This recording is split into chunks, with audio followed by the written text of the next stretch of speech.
Yeah. Sarah's going to be a bit late today.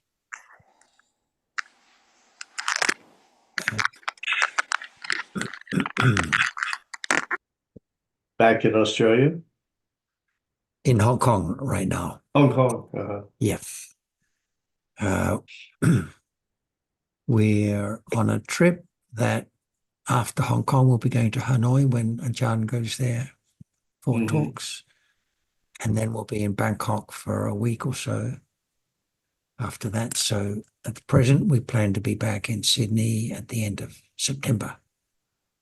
End of next month. We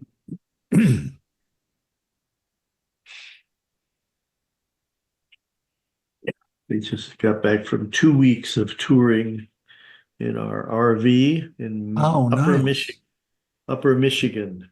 Right. Which part of the continent is that?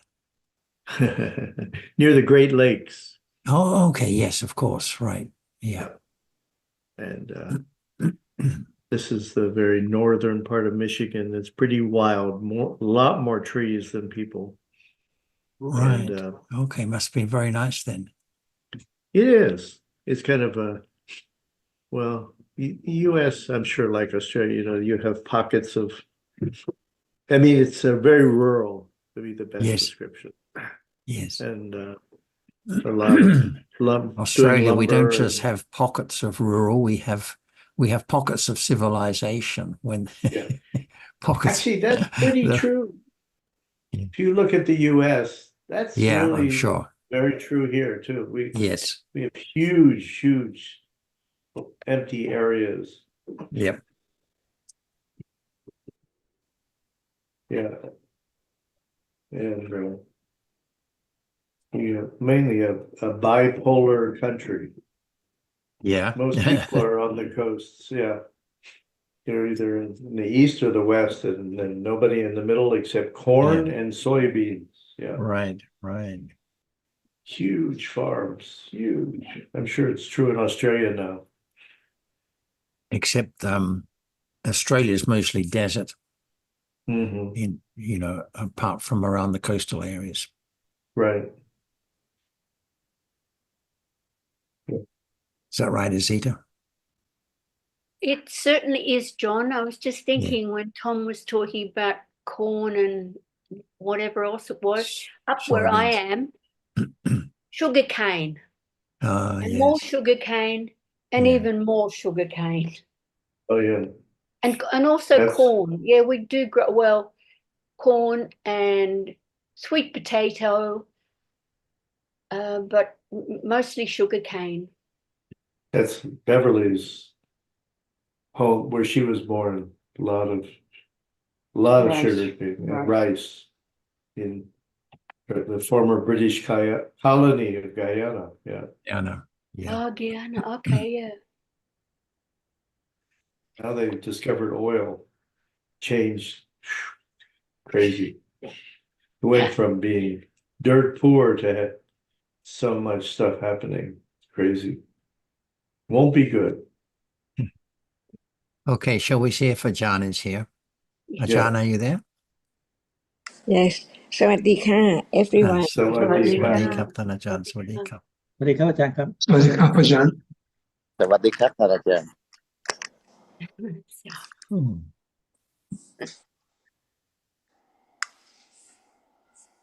So, does anyone have any question or comment to start off with, please? Azita? Yes, I do. Saturday's discussion was very interesting. Ajahn, there were lots of talks about loba, ditthi, mana, asavas, but you made this wonderful comment. If seeing now is not known, those other things are never going to be known. So I found that really grounding, but could you speak a little more about that, please? What is real now? What Sorry, is real? Yes. What is real now? What is Well, seeing is real. I mean, it seems like we're seeing all the time. So to me, that's the so, realest thing. so no understanding of even what seeing is that right? Because the idea of I see is there. Yes, very That's why strongly there. Yes. That's why from the very beginning, it has to be very firm confidence of the truth of seeing, of whatever is there, to understand the truth of it. Is that right? The only way to understand what is there is hearing, considering about the nature of what is there as it is. It's not permanent. It cannot be changed. It's there just to see. That's all in life. Everything. It's just like that. That's why all dhammas, whatever is real, is a dhamma. Why we use the word dhamma? It's real. It's not anyone. It cannot be controlled. That's the way it is. So life or the world is just that which arises by conditions and then gone instantly, unknowingly. So we learn to understand life, to be truthful to the truth. What is there right now? Is it known yet? Or it's just the reality that one tries to understand it, to realize the way it is, to let go the idea of self permanently, never arise again. Is it the point of what we just consider what is heard, to understand the truth, until right understanding develops to understand it. What is the reality? We don't have to go away and find somewhere. It's right now. It's so true. It's so real. It's gone. It's there just to see. But at moment of hearing, there's no seeing. The field of merit. See, the moment of understand the truth. Is it So, true right now? We yes, just what do talk you, about, please. sorry, but when you say be truthful to the truth, what do you actually mean? I mean, to me, it be truthful to the fact that the seeing which arises and falls. What But that just seems impossible because it just seems to be lasting all the time. that's why we learn to have new habits. Consider what is heard, to understand the truth and be true to the truth. Very, very firm confidence that it's true, it's true, it's true, it's a reality. This is the way to develop the understanding of the truth. Without any understanding of the nature of what is there at all, how can there be the understanding of the truth of whatever is there in life in a moment, from moment to moment, from birth to death and birth again and death again and on and on, as long as there are conditions. As there is this moment, it's gone, but it conditioned the next moment instantly, right now. Begin to understand the impermanence of whatever is there right now. Not permanent reality moment at all. Is that right? Yes, Achan. So I think this is what is meant by listening. We listen to these words again and again. I think a moment ago you said develop new habits. So by listening again and again, even though we don't actually see that the arising and falling, but we're learning that it does arise and fall very quickly. So it's so true, so it can be directly realized, but not with ignorance, but learn to understand from hearing that it's there, not known yet. Because seeing sees and gone, no one knows what is there, which is seen, and what is there, which sees all gone. Just have confidence of the truth, to be true to the truth as Satya Barami. Because life is so short, no matter how long it is, it's short, very short, just in a moment. Keep on and no understanding, ignorance of whatever is there in life, with all kinds of akusla. See, attachment to that which is gone, already not there anymore. That's why learn to understand the truth, and that is right understanding, which will condition other wholesome realities to be truthful with the understand the truth. Otherwise, what is true right now? And what is the truth of seeing? What is the truth of that which is seen? Unknown. And just have the idea, different ideas about what is there right now. It's I, it's something, but in truth, it's not anything. Is it true? Just have more understanding, develop on and on and on, little by little, until it gets closer to the truth of the reality which is conditioned to arise, to be there, and then gone, and then gone, each moment. That's why it needs to have the 3 rounds of the Four Noble Truth. The first round, we cannot just borrow it from anyone to understand, but it has to be a moment of listening. It's gone for sure, because seeing is there. Everything is so very, very fast, arising and falling away. Just close your eyes and then you know how fast it is. As soon as the eyes opened, what are there so many things, not just only one, what we take for a glass or a cup or whatever is there. See how fast it is, because that has to be impinged on the eye. Otherwise, there is no seeing, no idea about what is seen. Little by little, keep on, from moment of seeing to moment of marking and remembering what is there as something, and have such ignorance, no understanding that it's not there anymore. There is attachment, see, with ignorance instantly. Is that true? We don't have to do anything at all.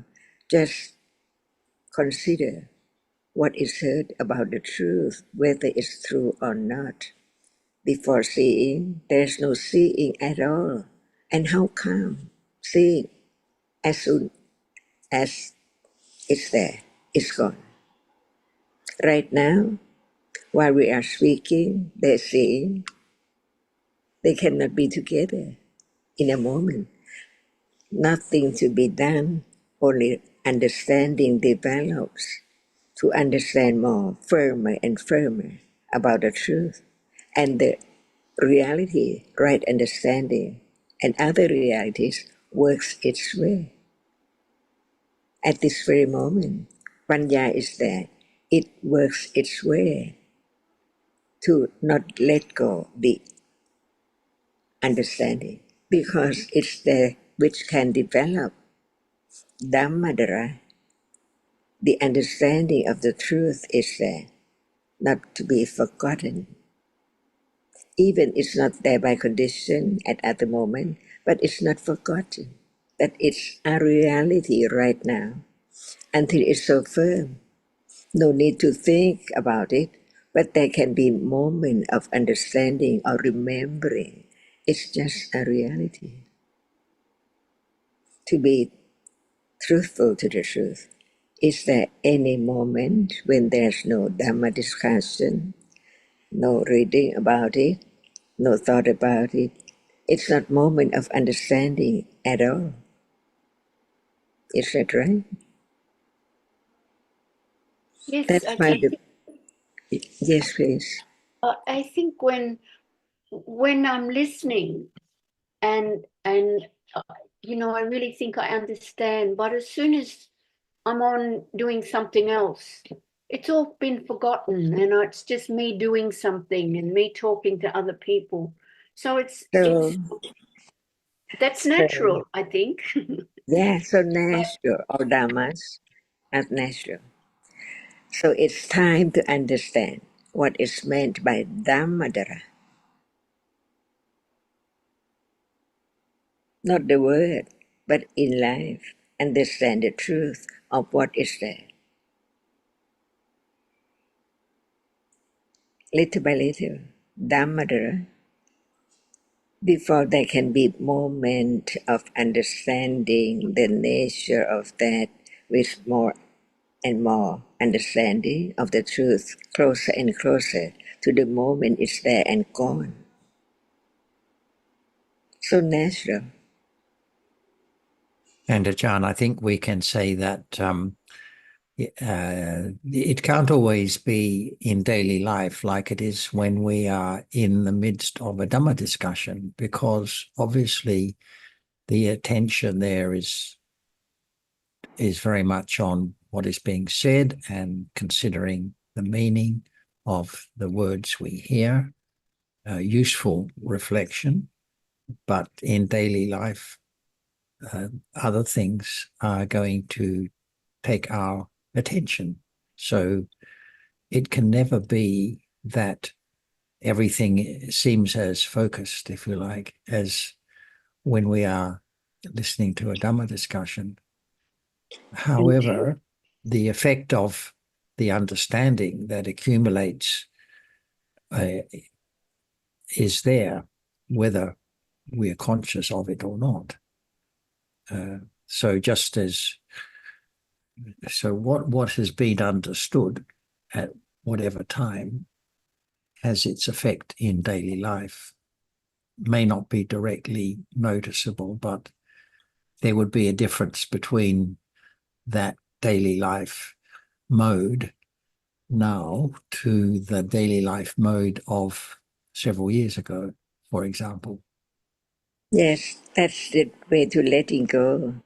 Not I who do, but all by condition. Begin to understand condition and begin more to understand the way it is conditioned without name. But when we hear the name of it, Upanisya Kojara and so on, or Upanisya Pachaya and so on, there can be the understanding of what is there in life which hasn't been known before, begin to be known from hearing, considering, to have firm confidence that it can be object of understanding directly. Because now they see not direct understanding of the nature of seeing, but understand that it has to be that very moment of the developed understanding enough to begin to understand the nature of what is there a little more, just very little, comparing to the accumulation of ignorance and attachment in a day. That's why no one can force the moment of Satipatthana to arise. Otherwise, it's wrong. No understanding, not enough understanding of what all dhammas are anatta.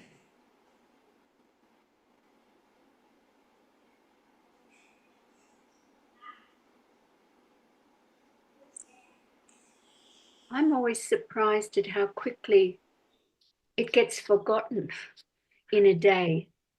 Even some of the very familiar words, it's just, what does that mean? So I think definitely a long way to go. And in fact, just yesterday I was walking and I was thinking about the Dhamma and what I've been hearing and learning. And I thought, it's so subtle and so deep and so hard to grasp. Then I thought of the eons that it will take, and I felt a little bit depressed. And I thought, well, that's a bit silly because it's going to take eons. But it's but it's very sobering, actually, when you realize just how little I know. I hear, but what goes in, I'm not sure.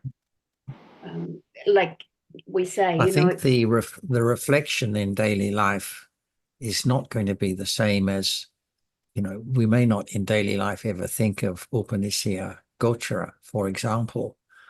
We discuss it in the discussions a lot, but there are other reflections in daily life, like the one you were just mentioning, that are equally reflections on the Dhamma, although they may not be referenced by Pali terms and so on. yeah. So I think one should give oneself credit that there is a level of reflection going on in daily life, which relates to what one has learned, even though it's not about the Pali terms or the Abhidhamma details, but it's about generally what is appearing now, and how things are conditioned, and this kind of general consideration. So that's a level of reflection. Yeah, I can see what you mean, because, you know, following on from that, thoughts of eons and then kalpas of eons. And I went, well, that's a very... And then I thought, well, you better behave yourself, Azita. Just, you know, lift your game a little bit.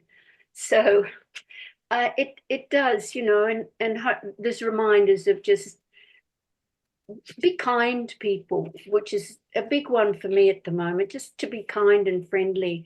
And I wonder, it's because I get enjoyment out of just being nice to people. So I don't know how much meta's in it. I think there's a lot of lopa, but it's nice being nice to people, being friendly and kind. And well, there are different ways of coming back to the present moment, and everyone has their way of reminding oneself of that in a natural way. Yeah. Yes. There's no fixed formula for doing so. But we all appreciate that what's important is what appearing now and the understanding of that. So when that appreciation is there, we may not even be conscious that it's coming to mind from time to time, but in the back of the mind, that understanding is there, firmly entrenched by now. So yes, it is kind of, you know, when it's flustering and going on, because I'm in a busy time. I'm trying to sell. I'm trying to get out of here, make a big move. Quite, you know, it's stressful at times, but occasionally it's like, there is just now. There is only the here and the now. And that's a relief for about 3 seconds. And then it's, you know, but it hangs around for a bit, because, you know, I realize, yeah, well, there is only ever now. It can only ever be the present moment. Well, the rest of it's just in my head. We are by nature very scatty. I'm glad to hear that from you. Thank you. No, it's true for everyone. Oh dear. Oh, okay. Yeah. Good. So yes, that makes me feel better. right. Okay. And just on that, you know, picking up on what's happening in the present moment. I was driving the other day and car sped past me, and I just kind of went, oh, these fast drivers, I wouldn't do that. And I went, hey, Mana. And then it was a little giggle, you know, the forgotten driver, but thinking, oh, Mana. But then there's Lopa. Then it's so fast. And then I just think, well, it's just thinking about it. But there's thinking about it because I've heard about it. Lopa Diti Mana. And yeah. So life can be fun in lots of ways. Aside from all the stress that goes along with it.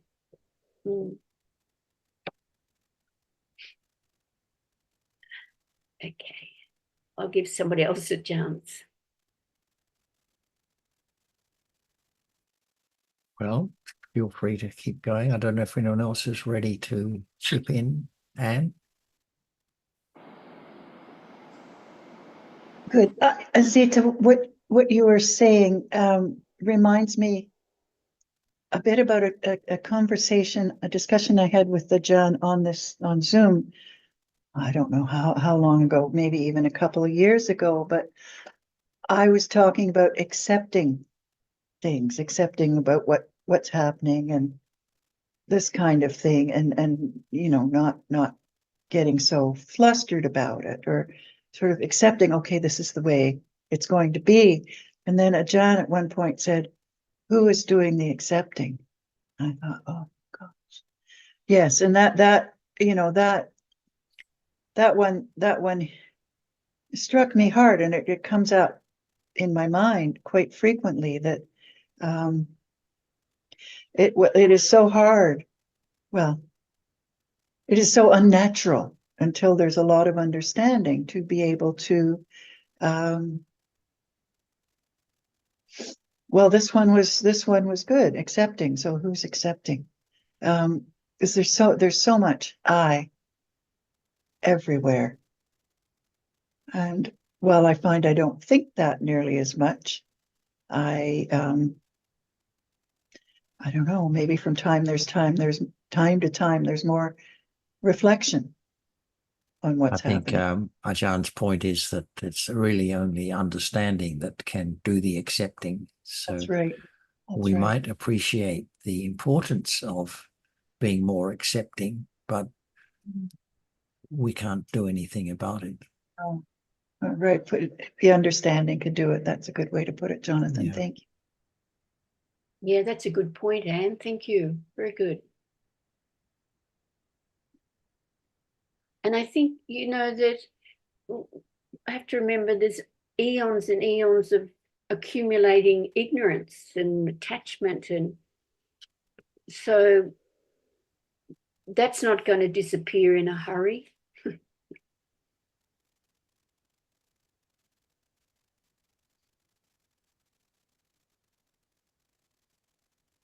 Can I say something about like when listening and hearing explanation of the teaching, and we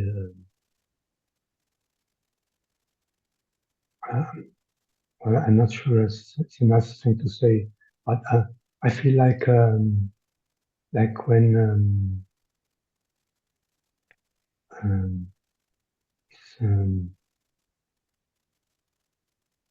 it's, it's like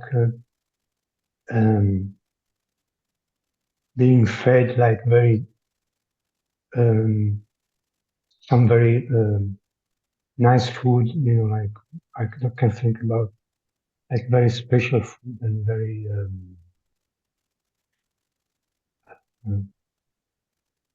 rare and very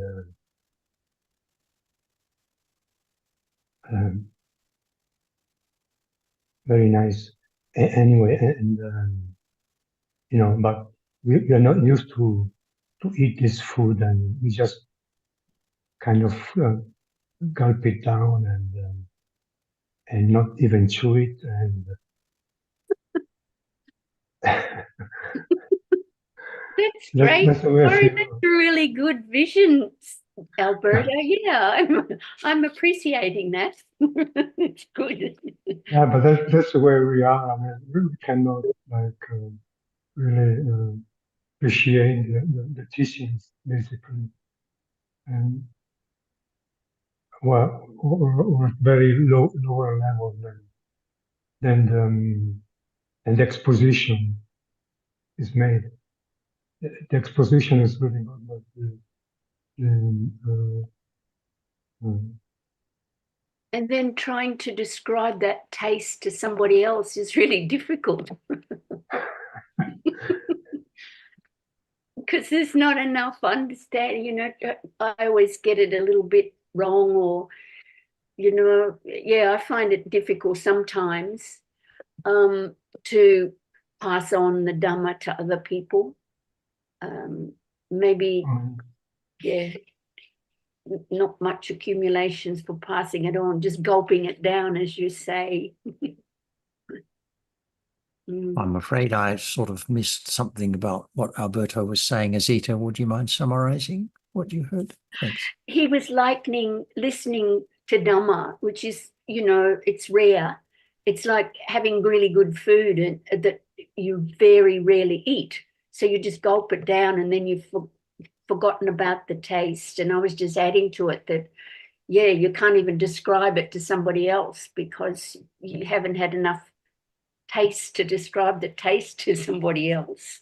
Something like that. Would you agree, Alberto? Yeah, that's exactly my point. Yeah. Thank you, Zita.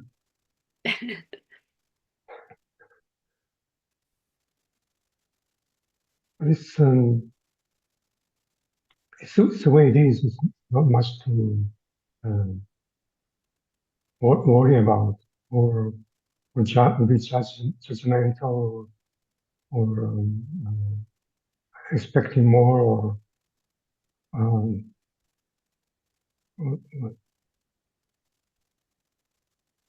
because it's a long way. So, and we are not close to the end. We are just we're closer to the start and into the finish line.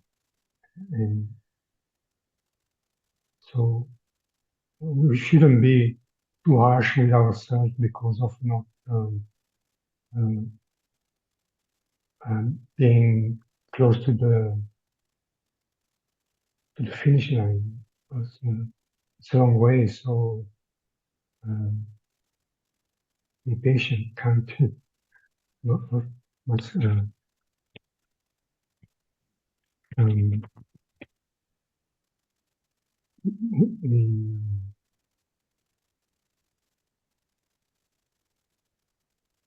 need to be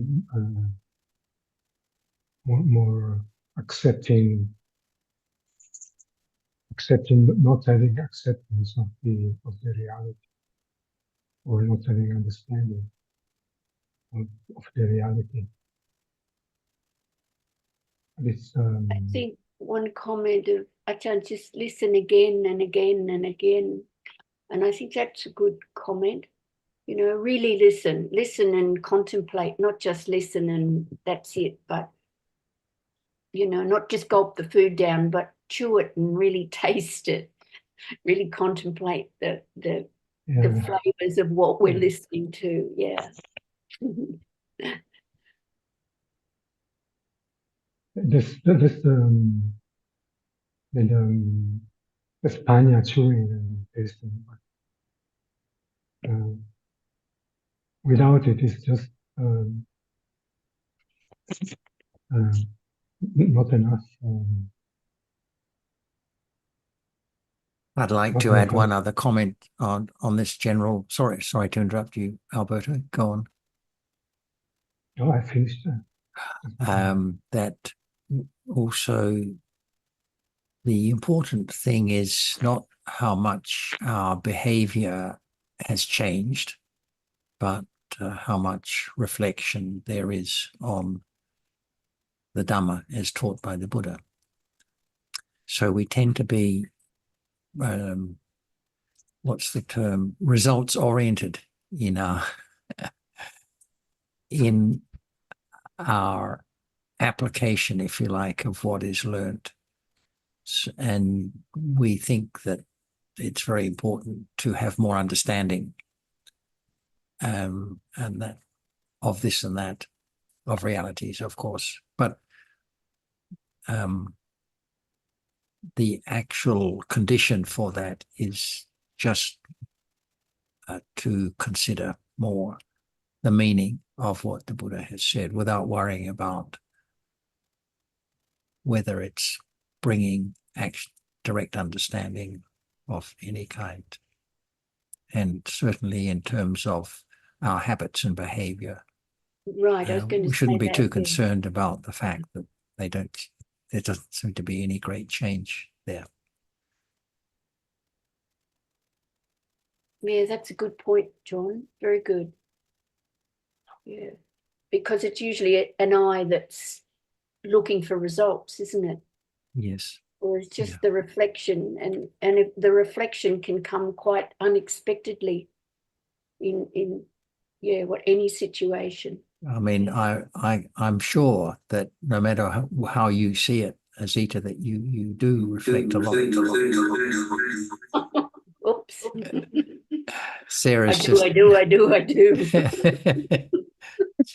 just logging in, and so it may not be the kind of reflection that you think of as being as it should be, but it's there a lot. I mean, obviously, from the way you talk about your experiences in daily life, it's there. Just one other point. I find it really interesting that we're recently the word Dhammadaro has come up. Well, my first teacher was Dhammadaro in this life, way back in 75 or something. And I never knew the meaning of his name. I just really appreciated so much of being in his company and listening to him speaking and stuff. Those first couple of years was just brilliant. Just going almost every night to Wat Pling, listening to Dhammadaro speaking. Yes, yes. Of course, you were staying very close to Wat Pling, weren't you, at the time? Yes. Yeah, we're practically within walking distance. Yeah. Maybe Ajahn would like to add some comments, because we've been chatting away for quite a while now. And Ajahn, do you have anything further to say, please? What is now thought about can be a little more changed from no understanding into understanding. For example, I accept, or accepting. In truth, it is understanding, not accepting. Is it right? Yes. That's why we begin to get closer to each reality at moment of understanding. For example, just now, it's the idea, just now. But instead of attending to what is there right now, it is moment which is there. How much it is, the moment of attending, not the word. Begin to understand. It's not the word now, but what is there now. And not just what is there now. Seeing is now. Otherwise, what is there now? What is there now? Many realities so very quickly arising, just show it, just appear and disappear. Unknowingly, so very quickly. That's why it's not just now, but what now is. Seeing. So now seeing. But as long as right understanding is not enough, it's just the word reminded. Now, what's there? It's now, it's now, it's now. But more than that, now see, now hear, now think, now life. There must be a reality at that moment to be attended, to understand the nature of it. That's why listen more, consider more. It's moment of begin again to understand more. Not just begin again without any point, but begin again to understand more by conditions. That's why it's easy to talk about conditions. By conditions. What condition? It has to go deeper to let go ignorance, which just do not understand what condition, just like when we talk about in the day, we often think about other things and then we say by condition. But what condition? Not the name Pakatupa Nisya Pachya, but the way it is very often from moment to moment, just about that matter. So the object of thinking is just about that matter which is there, sometimes or more times than the other. That's the way it is. So no doubt about different characteristics of each one by conditions, which means pakatupa nisya pachi, not just the word, but the understanding of the truth, let go. No compassion when someone speak wrongly and so on, but it's that by pakatupa nisya pachi, or in short, by pacha, see? But so many kinds of pacha too. That's why the way to let go ignorance and clinging to what is taken for I or people and things is only moment of understanding the truth of what is there from the very beginning. So very little, but it condition firmer understanding. So very slightly at a time. That is the only way. So the word we heard can be studied in the beginning, not enough, again and again, and deeper, like accepting, see, understanding, not accepting at all. That's why we learn to understand that the truth is there right now, so very close. If there's no understanding naturally of that which is there, as it is right now, so natural, it's impossible to let go something or I or someone at all. It has to be a moment of learning to understand the way it is. That's why at moment of really understanding the truth, it's joyful. That's so true, so true, so true that it can be more and more confidence of the truth. And the development of Panya itself just get closer and closer to now see, now hear, now think, see, all are there in life. Years and years and years ago, unknown at all. So when it begins to understand, just very little from the very beginning, but so very true, until it is Satya Barami. It's right here. See, Satya Barami. Before we learn about Chitta and Cetasika somewhere, not right now, not so close, until the understanding get closer and closer to it has to be this very moment of seeing. So very close to that which sees and that which appears.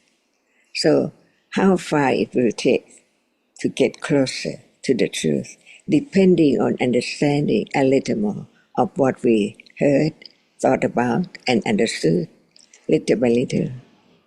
And that is the only way. That's why the path or the four Ariya Satya is so very subtle. It's not doing something. It is not just take the word and think that is the understanding of that object. But the reality is so close right now, and now is so very short. But it's there. That's right. This level of understanding begins to let go the idea of self, trying to do something, and try not to be as natural, even just a little bit, it's wrong. That's why learn to understand the subtlety of realities which can be known. But it takes quite a long time, and it has to be Satya Barami, to understand that what is heard now is right now. See, what is heard now is right now. So close, not out of the window or on the street, but it's just here. That's why each word of the teachings of the Buddha, we have to consider to understand. Very little in the beginning, and a little more, and a little more, and a little more, until it's so natural. Pakatupa nisiyakvachya. As there is the idea so much of everything by Pakatupa nisiyakvachya. Now the habits change until the habits of understanding what we have talked about before from the beginning, but it's right now. Not by ourselves or not by anyone, but by understanding and sati. Learn to understand different realities. Otherwise, when there is the level of understanding intellectually, no understanding of sati. So how can sati arise? To begin to be aware of what is that directly now, so close. That's why no matter how much we have heard, never enough, because it's just the intellectual understanding, the pariyatti. Without pariyatti, wrong understanding is there, because no understanding of the subtle truth of what is there right now. It arises and falls away. See, so far away from this moment, but without understanding the truth that it develops firmer and firmer, no way to let go, because the understanding firmer and firmer, gradually letting go of wrong idea, the first stage, until the second stage, until the third stage, realizing the truth which is covered up by ignorance and attachment from life to life. But there is a way, the understanding the truth is the only way.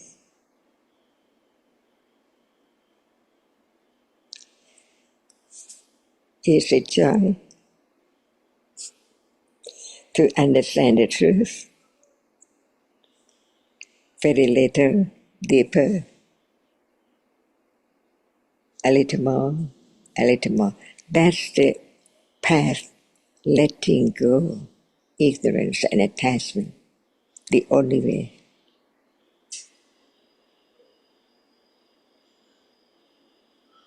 Is that right? Just is that right? No one. A little more confidence, Parami.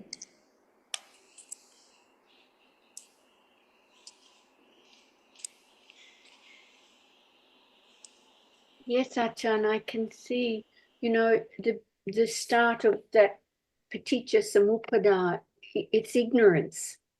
Ignorance is the cause of it all. And as we learn, panya is the only thing that can get rid of ignorance. So all of the teachings to me just seems to be focused on just the development of panya, to eradicate the ignorance that knows nothing, whereas panya knows it all. Until no one, not me. Exactly. Yes. Yes.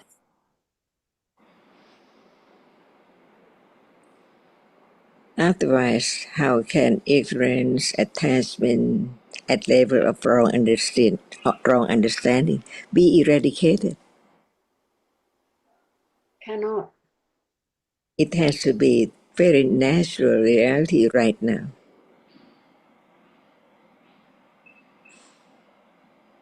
Yes, it's as natural as the sun comes up in the morning and the sun goes down in the evening. And that's natural.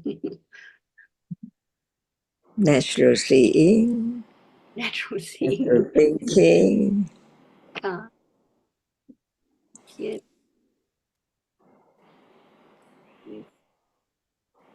And as it's so true, no one can do anything. It's so joyful not to do anything, just understanding what is there, little by little, from hearing and considering, understanding, stage by stage. Pariyati, Patipati, and Patibeda.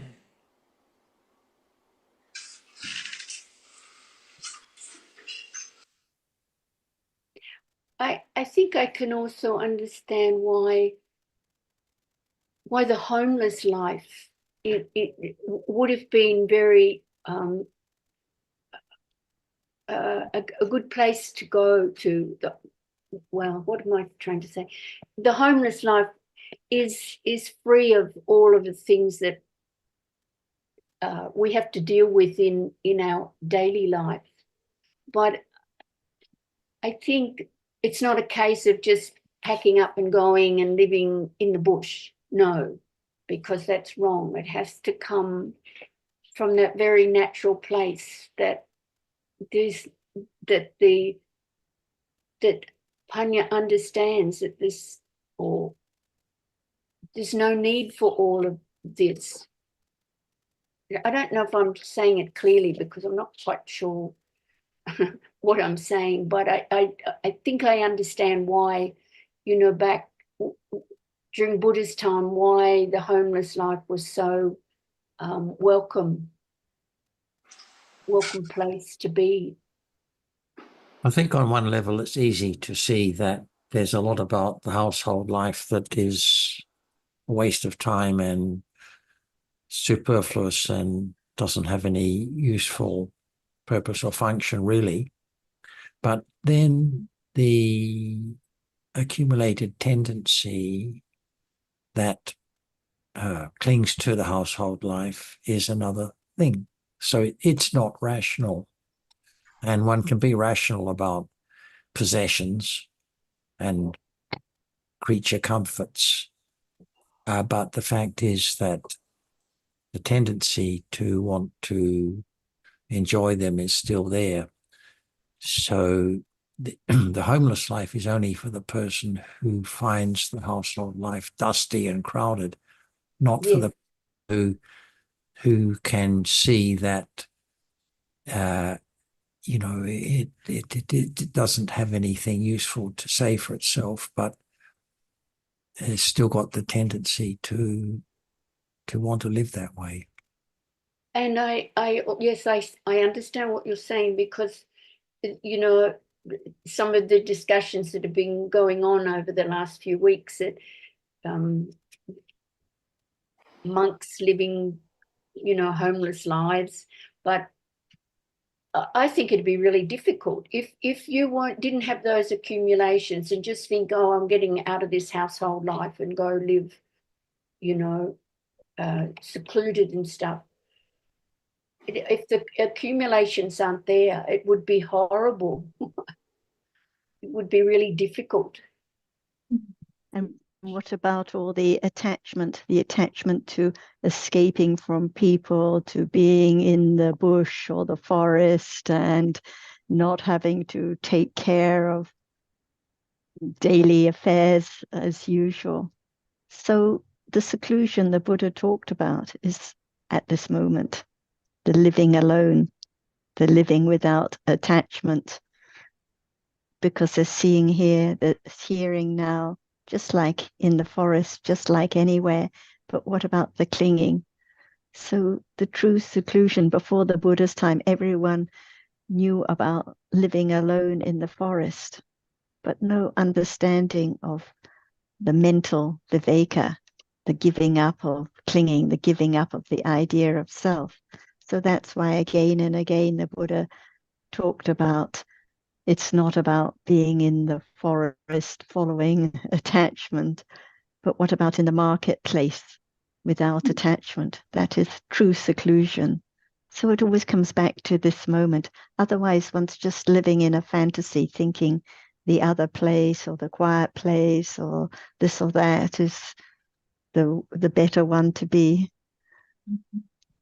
I remember That's once. a very good point. Yeah, good point, Sarah. Very good. Thank you. I remember a long time ago, I once said to Ajahn that I really liked being quiet and just being on my own and reading the Dhamma, listening to recordings, editing.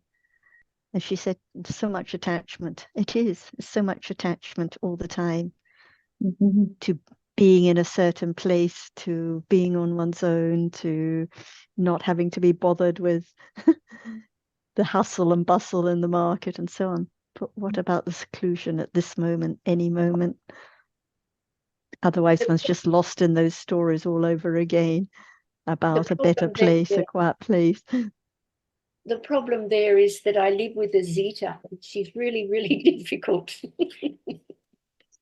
And in the forest, still living with a Zeta. Exactly. Yeah. In the It busy would be place. worse. The accumulations follow a Zeta around wherever. Exactly. Yep. The Yes, same for exactly. everyone. The thinking of nonsense and all the different stories and the that follow us along, and the same accumulations like Leanne the other way, she's not here. Leanne the other day saying, oh, she gave up her job because she thought she'll have more free time, but she's as busy as ever because of accumulations. Accumulations, So yes. it fills up just the same. So the seeing is the same, the hearing's the same, the thinking is the same. Yeah. Yes, I think it really is, understanding what goes on now. Here and now. Here and now, the accumulations that there is no escaping from them because there's no eye that can escape. That's what is. And it's that understanding that leads to dreaming less about a special place or quiet forest or this or that, or if only, and all those stories. Yeah. Thank you. Thank you. Good reminder. It's like some people may think that they're renouncing the unwholesome life by doing something like becoming a monk or sitting and meditating or whatever, but that's you don't have it's the place and the doing that are not don't necessarily lead to understanding, and in some places, in some ways, and with some they would be going in the other direction. Yeah, it's as you said, it's more and more realizing that it's now no matter where you are, no matter what you're doing, and that you can't design a circumstance that's going to bring it about. It is the wrong understanding that leads to all those ideas of wrong practice, and even the idea of moving out to the forest because it'll be better for kusala. It's a kind of wrong practice too, wrong understanding. Right, and there's attachment involved there too. I'm going to, attachment to the idea that if I would think if I'm in the forest, I'm doing this, I'm doing that.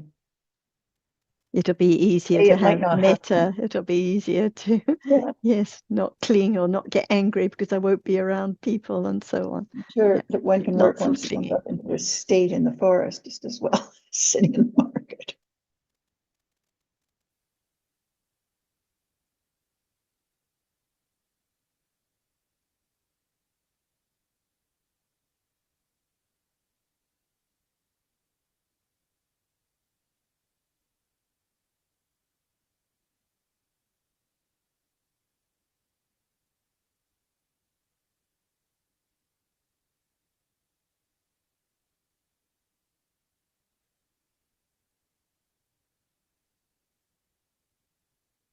So I read something on DSG the other day that you had written, and I think it was in the in one of the discussions around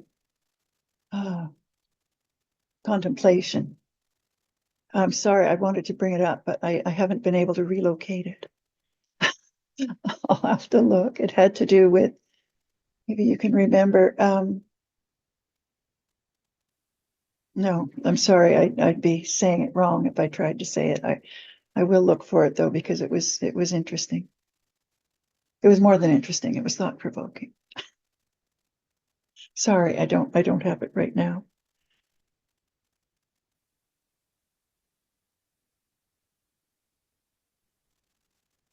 So wise contemplation now, or unwise, when it's wise contemplation, it is seclusion, it is solitude, viveka, at this very moment. No need to go anywhere or do anything at all.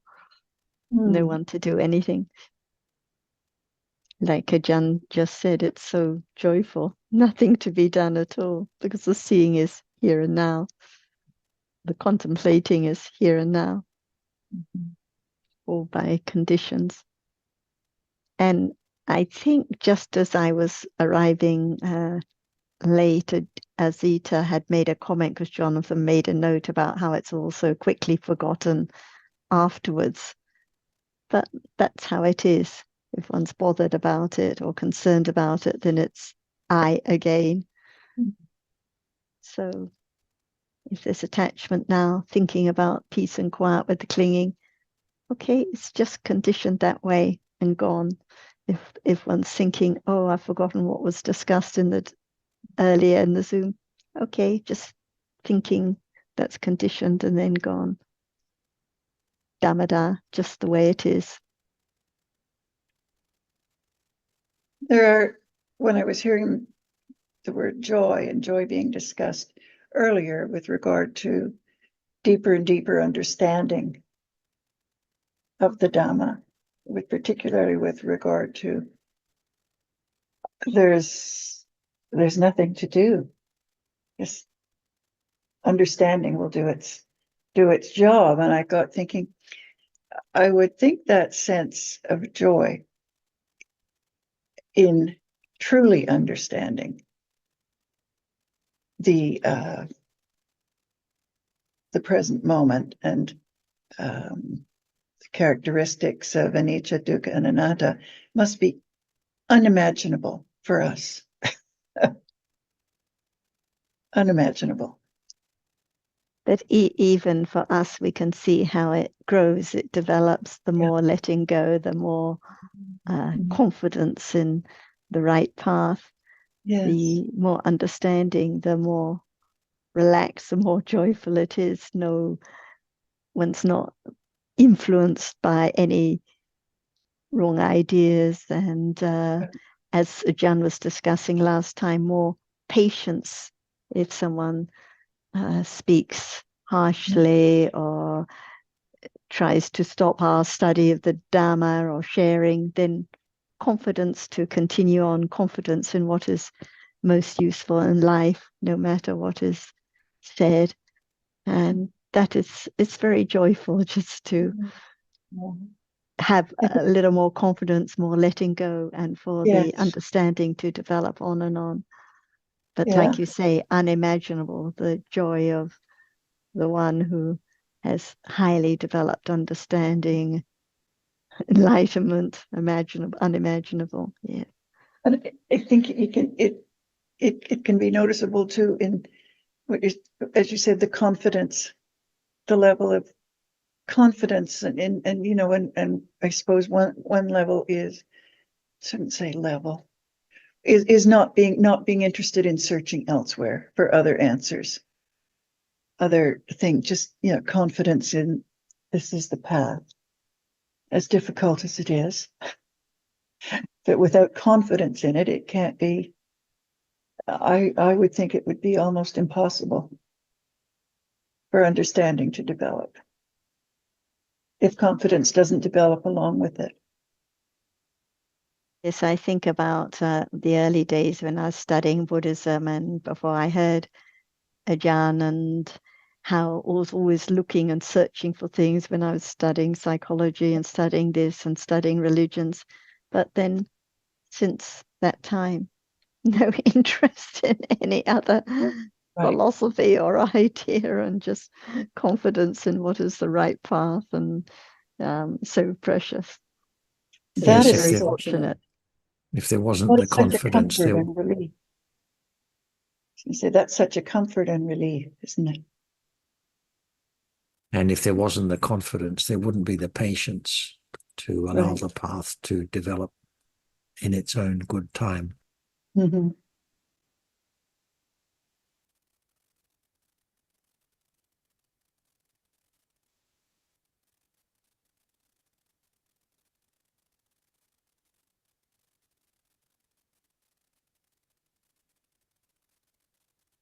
I have a little sentence written here, and I think it came from Saturday's discussion, and it just written down, Dhamma is so impersonal.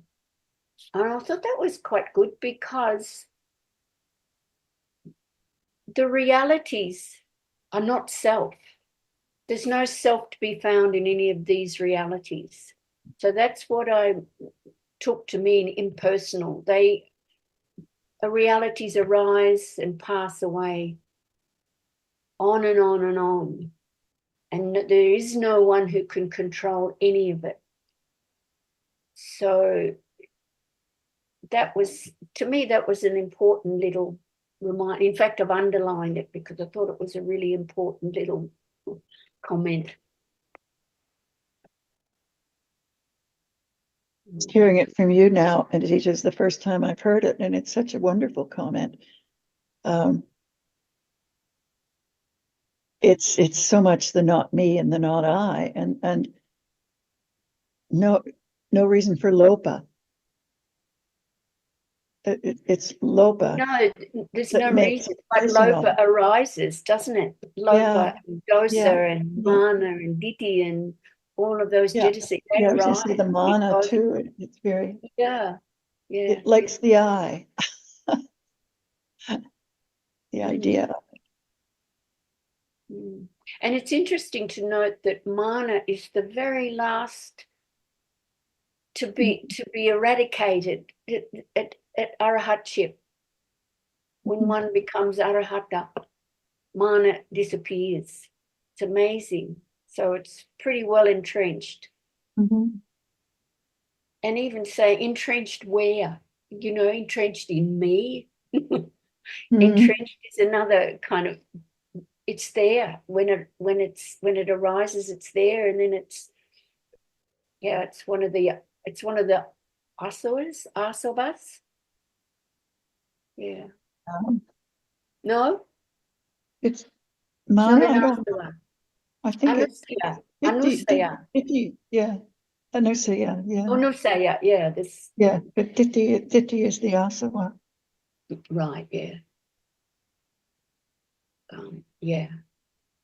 And talking of Dhamma being impersonal, so the conditions Yes. operate, Right. without reference to anything from us.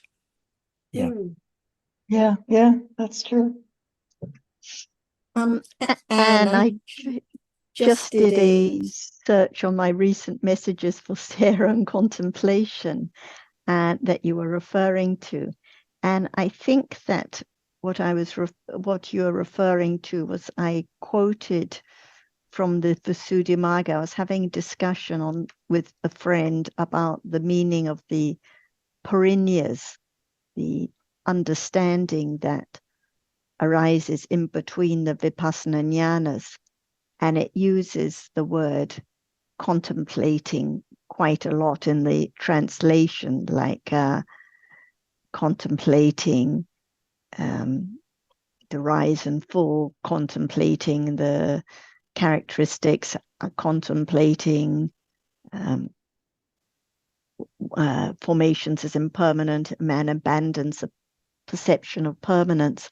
And I think it's easy to misunderstanding, because we're talking about highly developed satipatthana. So it's not thinking, it's direct Yes. understanding of the realities.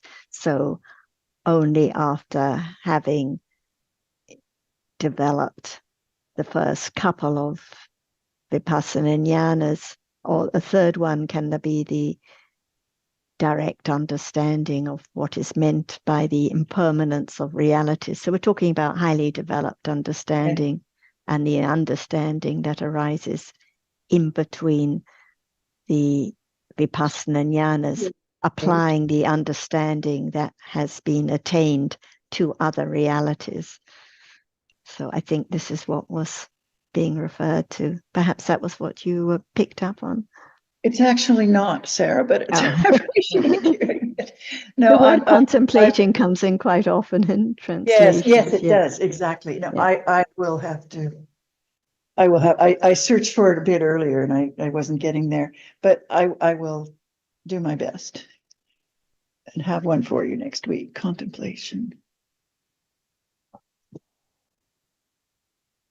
I think it was in response to something Carmen had written.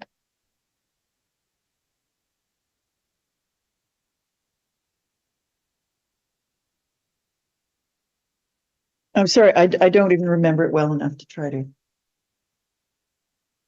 to just start the discussion, but I will look.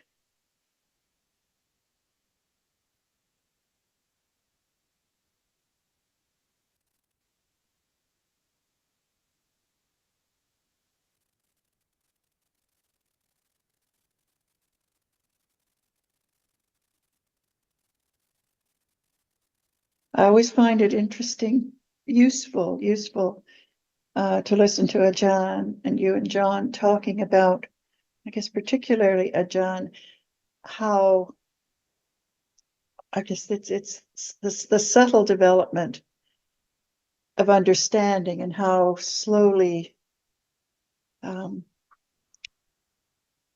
expression that just came into my mind, wipes the cobwebs away from what is real. But the various, I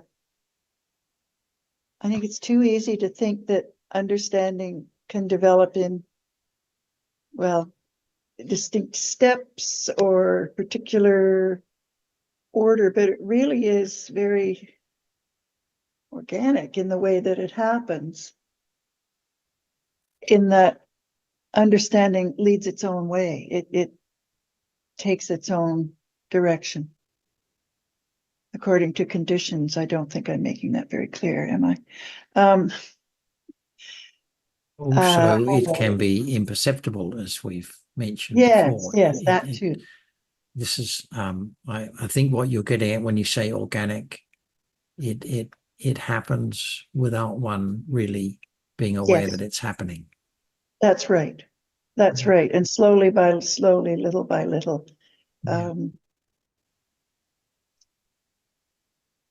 Things become clearer, I guess. Things isn't the right word either. Slowly there is more understanding, and at some point more recognition of some understanding, but that can be very tied up with me and I want to know my understanding. So you have to be careful. And one of the great benefits of understanding is appreciating or learning about how much ignorance there is. Exactly. Yeah. Because like we have examples, friends joining GSG who've read a lot, but have been told by various masters that this and that Vipassana jnana has been attained, and as we know, it's so dangerous because it prevents one from listening to the truth. Yeah. Yes, it does. And I think, sometimes this is something special that's happened. My word comes from, special effects of some kinds of practices lead people to believe that something has been attained or achieved or is about to be. And then it's so difficult for them to listen and appreciate that actually nothing is understood at all. Very difficult to give up that clinging. Let's see. Very humbling. You've got that. Yes.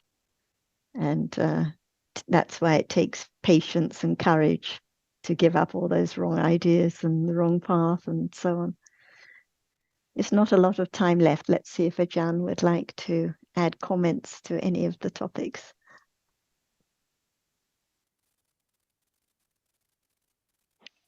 We can talk about anything to begin to understand it again and again and again. So any subject or any word can be talked about.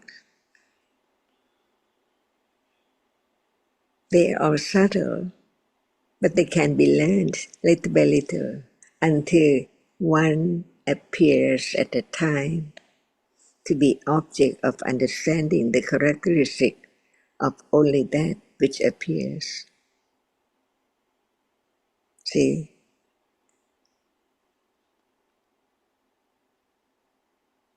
And when we talk about different realities like Cetasikas, we used to talk about Sati, see, and Manasikara, attention, wise considering.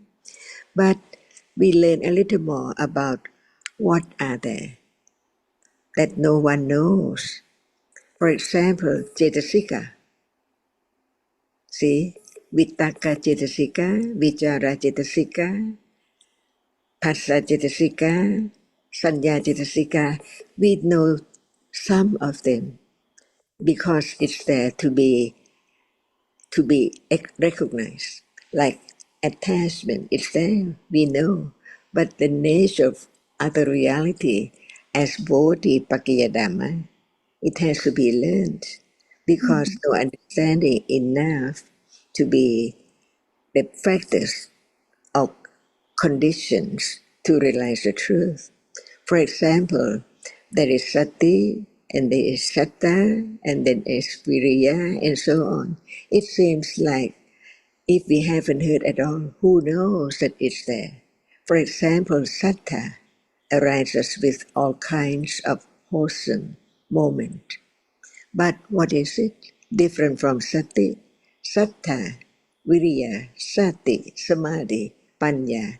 That's why we learn from hearing and considering to let go the idea of I'm concentrate. See, but actually, without that reality, there can never be any moment of concentrating or focusing on any object at all. That's why we just learn about what is there in a moment, from moment to moment, in life to be known a little more. For example, sati and samadhi.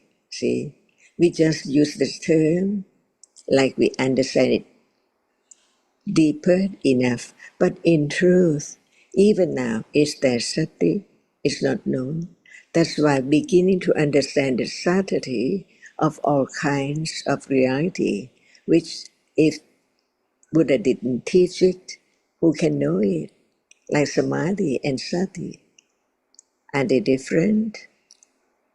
Because one cannot know that it's a reality at that moment of patience or of moment of trying to do something or trying to understand something. So many realities. That's why the more there is the understanding of the truth of each one, it conditions to understand what is there directly, which is now not directly yet, no matter what we are talking about. That's why we learn to let go the idea of I and the idea of can do or it can be done to understand what is meant by conditions. What kind of condition is there? Ignorance. What condition is it? It is condition, okay, but not like other kind of condition like Dhamma, see, that because it is that which does not understand what is there at all, a reality which cannot understand the truth. So it cannot be changed to be right understanding. That's why right understanding is not ignorance or any other cetasika. It is different from each one. Cetasika, which is right understanding, is not cetasika, which is Sanya, marks and remembers, to learn a little more about what is there, even it does not show up as it is, but it's there now, marking and remembering. So this way is a way to gradually let go the clinging to the self, because it begins to understand a little more of what is not self. Sanya is not self. Feeling is not self. Learn a little more, a little more, a little more to understand it, to develop understanding, to be strong enough to understand with sammasati of that which is now appearing unexpectedly. See, that's why the more understanding of the reality which can be known. For example, right now, Vitakka, Vichara cannot be known, but it's there. That's why learn to understand the nature of that which is there, to understand the truth that even it's there, but when it does not appear, it cannot be known. That's why this is the moment of letting go, the idea of I will go and sit and do in order to understand reality. Impossible. That's why the learning to be true, to understand the truth as it is the daily life, any moment by conditions. That's why it's so joyful. Nothing can be done. So, right understanding can develop to understand that moment. See, the moment to be naturally understanding what is there as it is begins from no one. But the reality is there.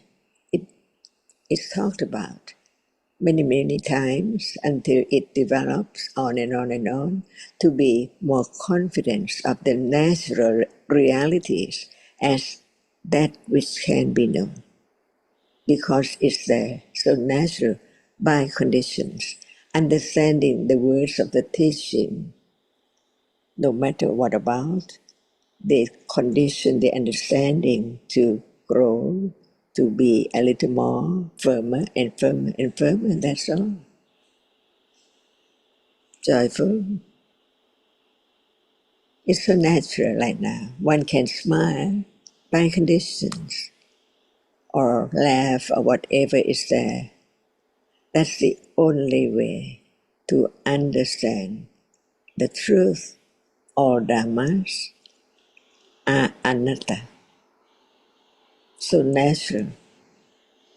So life goes on as usual with understanding of by conditions, whatever is there, not by anyone's will at all.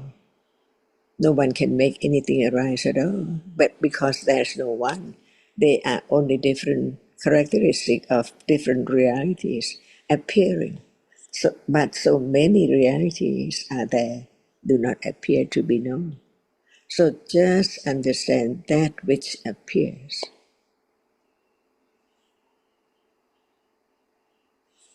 And we learn a little more about different realities, like sati. It's not samadhi, it's not panya, to know moment when it's there. For example, when there's no sati, can there be moment of kusala? Learn to understand different wholesome cetasikas.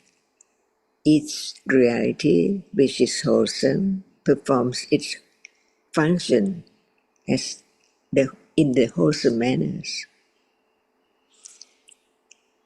Is the satana? See, just the word. But the moment of joy is so clean, see, clear of the ignorance and all kinds of akusala. And be careful because it can be joy with akusala or joy with kusala. Mhm. So there can be joyful moments of kusala, but not at level of satipatthana. That's why we learn to understand a little more of what is there in life from day to day, to begin to be acquainted to the nature of it. Otherwise, it seems like we understand and we know, but it's only the idea about that which is appearing. But when it's not just the idea, the understanding is that it is different from others because it has its own characteristic. But the characteristic of all kinds of reality has to be one of the two, the one which cannot experience, arisen by conditions, but different from conditions for the one which is that which experiences the object. Just learn to understand little by little until it becomes upanisya, pajya. Begin to consider it a little more in daily life, or just remember it. Hardness is that which can be known and which has to be known. Otherwise, it does not let go the thinking about sitting, doing, and other story.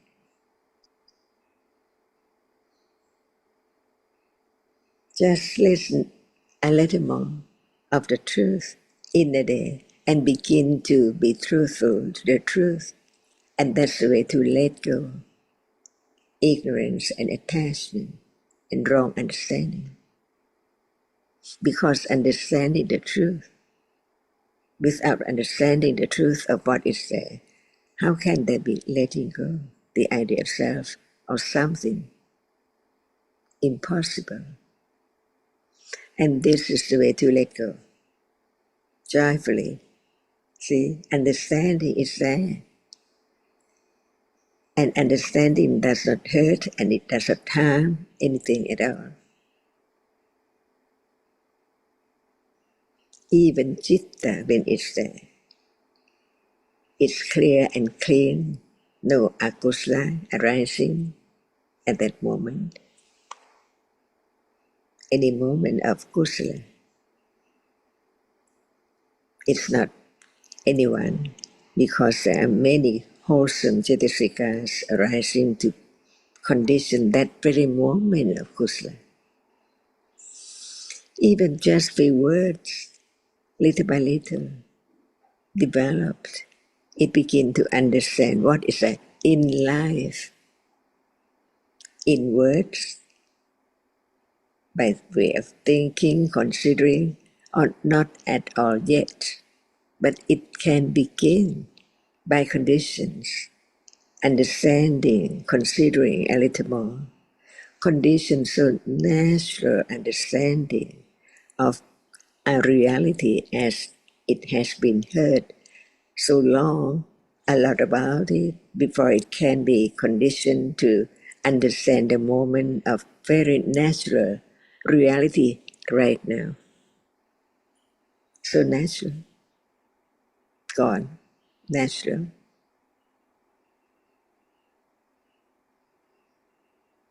Is this the teaching of the enlightenment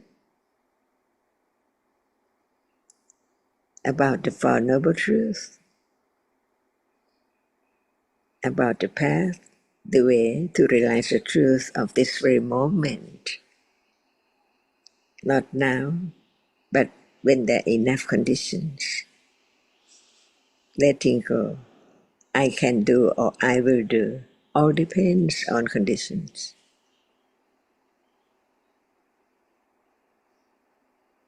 Have Satya Barami and Adhidana Barami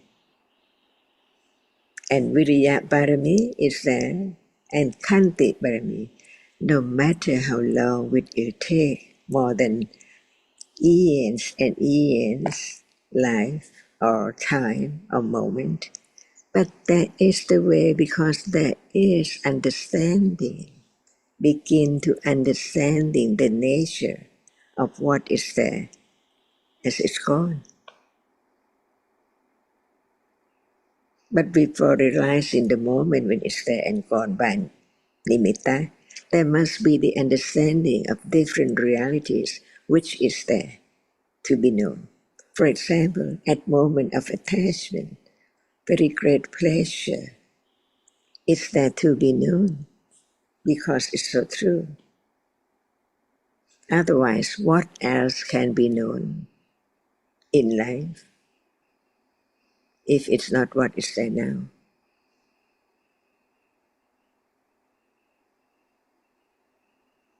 Firm confidence.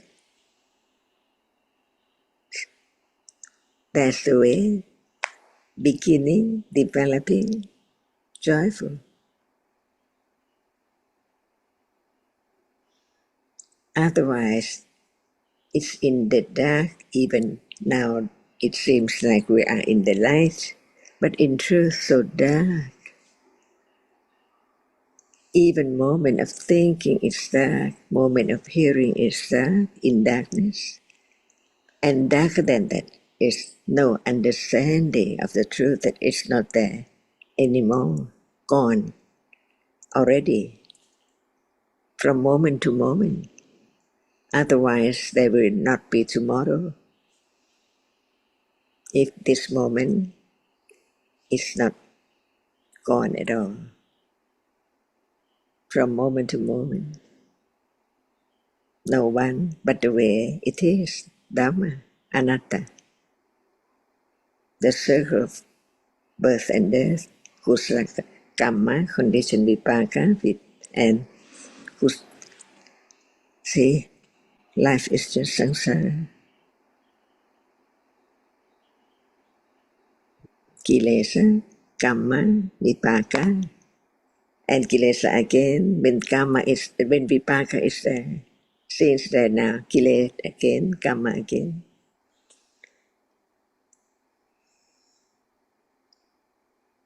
When there's the understanding, no doubt about what is there, because it's there now. Seeing is not hearing. And where seeing when there's no hearing? And when there's no, and the moment of seeing, where's the hearing? Moment of hearing, where's the seeing? See, it begins to understand the truth.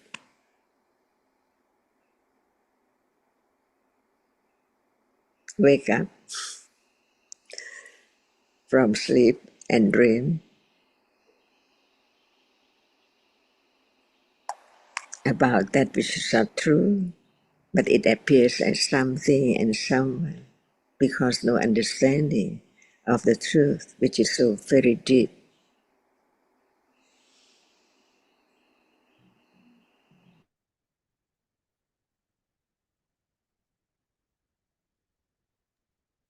Most precious words, Achan. Thank you so much.